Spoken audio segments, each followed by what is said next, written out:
नमस्कार। आज के आमी रिउम पैलमेटाम এই হোমিওপ্যাথিক মেডিসিনটি সম্পর্কে আলোচনা করব। এই মেডিসিনটা শিশুদের যখন ডায়রিয়া বা পেট খারাপ হওয়ার সমস্যা হয় বা শিশুরা যখন কনস্টিপেশন বা কোষ্ঠবদ্ধতায় ভোগে সেই ক্ষেত্রে এই রিউম প্যালমেটাম কিন্তু খুব ভালো কাজ করে।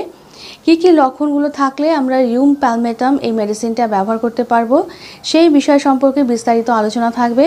তার আগে যে সকল প্রিয় দর্শক এখনও চ্যানেলটি সাবস্ক্রাইব করেননি তারা অবশ্যই চ্যানেলটি সাবস্ক্রাইব এবং লাইক করে চ্যানেলের সঙ্গে যুক্ত থাকুন।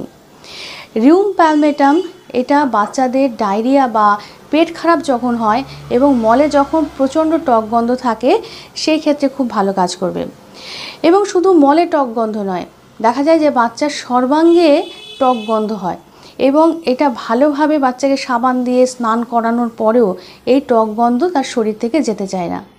সেই সঙ্গে বাচ্চার পেটে সবসময় অস্বস্তি থাকে এবং বাচ্চার পেটে একটা ব্যথা থাকে, কিন্তু দেখা যায় যে রাতের বেলায় পেট ব্যথাটা বেড়ে যায় এবং রাতের বেলা বাচ্চা ভীষণ কান্নাকাটি করে।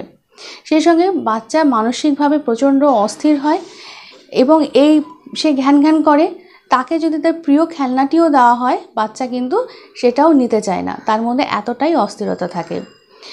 দেখা যায় যে নিউবর্ন বেবি অর্থাৎ সদ্যজাত বাচ্চা বা বাচ্চার যখন দাঁত ওঠে বা ডিউরিং ডেন্টিশন, যখন তার ডায়রিয়া বা পেট খারাপ হওয়ার সমস্যা হয় এবং মলে এরকম টক গন্ধ থাকে সেক্ষেত্রে এই মেডিসিনটা খুব ভালো কাজ করবে।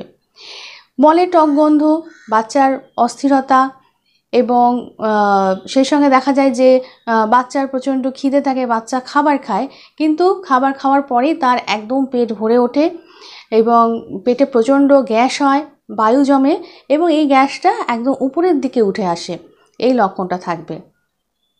এবং শুধু এটা যে ডায়রিয়াতে ব্যবহার করা যাবে তা নয়, এটা কিন্তু কনস্টিপেশন বা কোষ্ঠবদ্ধতাও কিন্তু এই মেডিসিনটা ব্যবহার করা যাবে। যখন দেখা যায় যে বাচ্চার ঠিক মতন স্টুলটা হয় না, কনস্টিপেশন থাকে কিন্তু যেটুকু মল হচ্ছে সেটাতে প্রচণ্ড টক গন্ধ থাকবে, এই লক্ষণটা থাকলে অবশ্যই কিন্তু রিউমের কথা ভাবতে হবে। ম্যাককার্বেও কিন্তু মলে এরকম টক গন্ধ দেখা যায়, কিন্তু সেখানে কিছু পার্থক্য রয়েছে।